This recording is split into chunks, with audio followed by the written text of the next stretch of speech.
and welcome to News Now on February 26th. I'm your host, Rachel Remy. And I'm Faith Redfield. And now on to our first story. Supreme Court Justice Scalia, the conservative voice of the Supreme Court, died at age 79. President Obama plans to appoint a replacement member before the end of his term.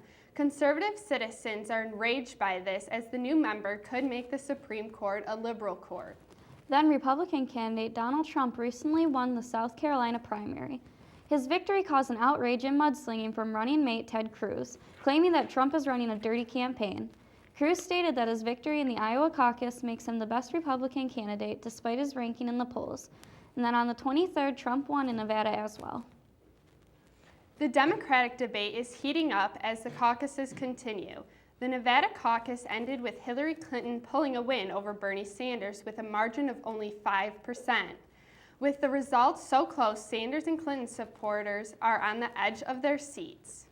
On Saturday, February 20th, the Uber driver Jason Dalton shot 8 people in 3 different random parts of Kalamazoo County, leaving 2 of the victims wounded and 6 killed. He was brought in front of the court and arraigned on Monday, February 22nd, being charged with 6 counts of murder, 2 counts of assault with intent to commit murder, and 8 chances of using a firearm during the commission of felony. And now let's dip into the waters of Flint. The mayor of Flint has decided to dig up the Flint water pipes that have been compromised in exposing dangerous lead in the water. In the process, the mayor is also trying to create new jobs. The disease Zika has been spreading, and the reason for it is mosquitoes. The experts say that the virus Zika shouldn't be brought to Michigan by mosquitoes. However, that might not stop people from other countries bringing it in. Interesting enough, Zika has been discovered in places nearby, such as Illinois, Indiana, and Ohio. Well, that seems like a scary topic. I bet some people are going to be really freaked out. I already hate mosquitoes now. That just gives me a bigger reason to hate them. Yep, and now we'll head over to sports with Carly. Thank you. Spring training is here for the Detroit Tigers. Although the team is coming back from a last-place finish in 2015, the team is very upbeat and has positive expectations for the coming season. Also, unlike last year, there has been no injuries among the players. The Detroit Red Wings are battling for the top seed in the Eastern Conference. With inconsistent goalie play early in the season, Coach Blashill has gone to Peter Mrazek. The Detroit Red Wings are hopeful to string some victories together and are looking forward to a playoff push. In the Palace, the Detroit Pistons made a couple of trades prior to the deadline last week. They picked up Tobias Harris from Orlando. He's an athletic, powerful forward that should help improve the team's depth. The second trade has been called off due to one of the players failing his physical. In Viking news, as we slowly start to warm up in temperatures, it seems like spring is near. Spring sports are right around the corner, and we couldn't be happier. Baseball, softball, tennis, soccer, and track all start soon, and we are sure the students are ready to get back to playing. We'll be back after these messages. Our fugitive has been on the run for 90 minutes. Average foot speed over uneven terrain, barring any injuries, is 4 miles per hour. What I need from each and every one of you is a full target search of every gas station, residence, warehouse, farmhouse, hen house, outhouse, and doghouse in that area. Your fugitive has just cashed in his 401k plan, and all he had to do was roll it over. Learn about rollovers and protecting your financial future, and choose to save. You can't mess with a big dog.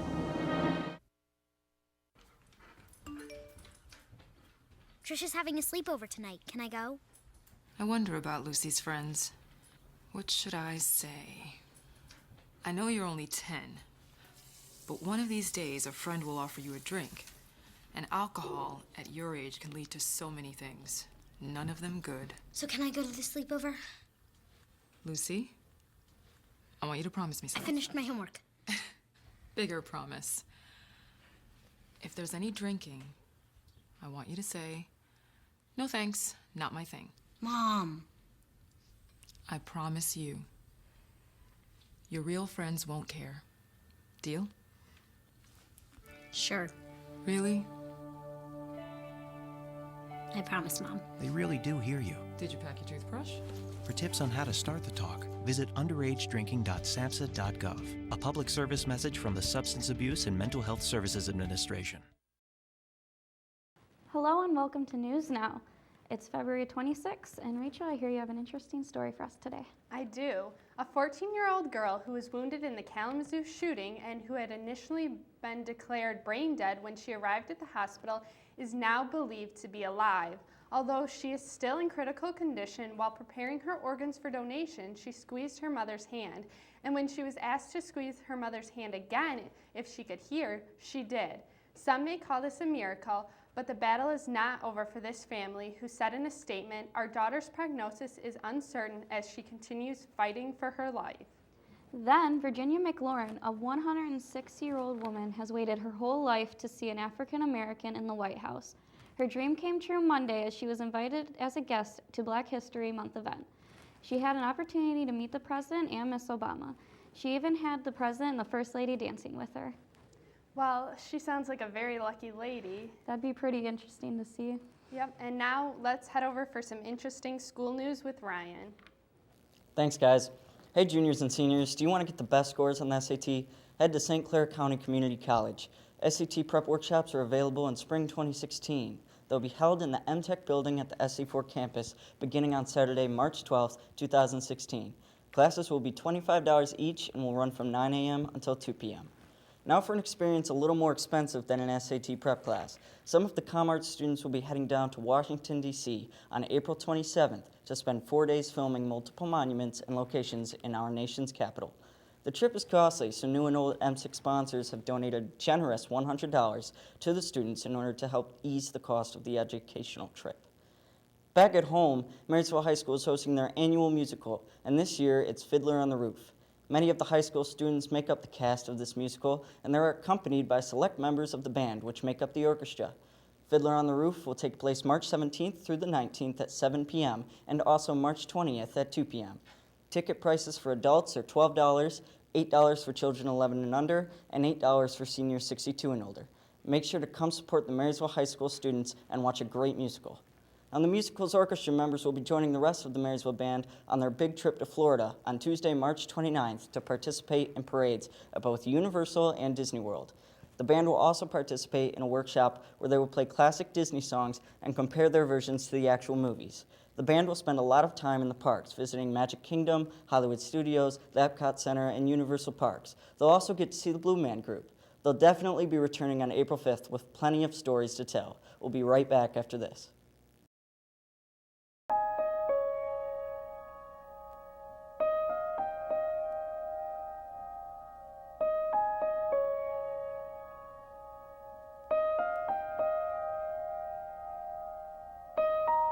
Some dreams are universal.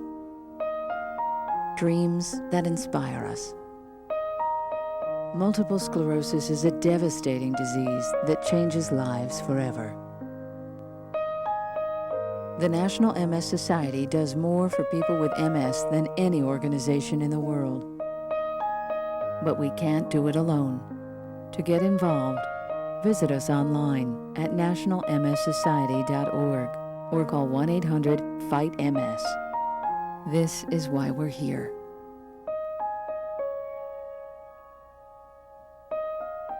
Because nobody dreams of having multiple sclerosis. 114th Infantry Company, Iraq. The memories are all blurred. I don't know what's wrong with me. The words, they're hard to find. I came back a different person. I wonder if she's better off without me. You just feel alone. You gave all to the cause of freedom. Now it's our turn to give our all to you. It's free and totally confidential. Reach us at operationnotforgotten.com. We are here. Hello, and welcome back to News Now on February 26th. So, Weston, I hear you have some great technology stories for us. I do, Rachel. In the current case, Apple versus FBI, the government wants to have access to a phone that belonged to the terrorists behind the San Bernardino attack. The reason Apple shut itself out of the encryption loop was simply to avoid ethical problems like this. The only question is, if they are allowed to hack into the phone, when will it stop? So far, the FBI says they only want to hack into one of the iPhones of the shooter. But is that really all they want? Facebook is celebrating its 12th birthday this month. CEO Mark Zuckerberg started this multi-billion-dollar company back in 2004 and has only improved from there. Some of the new technologies include being able to make a live video as your profile picture, and also being able to have much better search engines to find more stuff you like. Looks like the new hoverboard trend is coming to a screeching halt. These new modes of transportation, professionally called swagways, are close to being recalled by providers due to the hoverboards catching on fire. There have been 52 reports of these incidents, and anyone selling these toys unlicensed and not checked for safety precautions could face criminal charges. Sony has just announced that they will introduce a new line of cell phones called the Xperia X. Although not known for making cell phones, Sony is a household name with its televisions and the PlayStation. So it will be interesting to see how that will work out for the company. The Xperia is one of 3 new phones that will be introduced this summer. Well, that seems scary that hoverboards are catching on fire, especially since a lot of little kids use them. Yes, I'm definitely not interested in one of those myself. Yeah, I think I'll stay away from those. So now we'll head over to Derek with some entertainment news. Thanks, Rachel. This Sunday, the 88th Academy Awards ceremony will start at 8:30 p.m.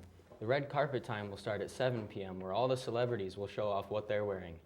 This year's Oscars is an interesting one, considering the debate on how the lack of diversity in the show causing a lot of celebrities to boycott going or to watching it. The other big story is that there is no clear frontrunner for the Best Picture award. Tune in to ABC to watch this year's Academy Awards. As for movie lovers, did you know Deadpool took #1 in the box office this past weekend? Upcoming movies include the Divergent series Allegiant, the 3rd installment. Also coming out, Gods of Egypt and Kapoor & Sons. A couple of family feel-good movies are Eddie the Eagle and Race. Make sure to purchase your tickets at your local box office. You've seen superheroes fight villains, but what about fighting each other? This year, both DC and Marvel are coming out with movies that have the heroes fighting each other. There have been small brawls within some movies, but this is one of the first ones that have it as their plot. With DC's Batman vs. Superman, The Dark Knight Batman, played by Ben Affleck, faces off the Man of Steel, Superman, played by Henry Cavill, in Marvel's Civil War. In Marvel's Civil War, it has the Star-Spangled Avenger, Captain America, played by Chris Evans, forming a team against the government to face off against the Golden Avenger, Iron Man, played by Robert Downey Jr., who makes the decision of siding with the government. And for all you bookworms, renowned author Harper Lee passed away this past weekend, most notably known for her award-winning coming-of-the-age novel, To Kill a Mockingbird. Lee became a pioneer for modern literature only 8 months after publishing Go Set a Watchman, which precedes To Kill a Mockingbird. Lee passed February 19th in Monroeville, Alabama. Thanks, Derek. Those sound like a lot of great movies coming out, and I'll be sure to check them out. Thanks for joining us today, February 26th, for News Now on M6, your hometown station.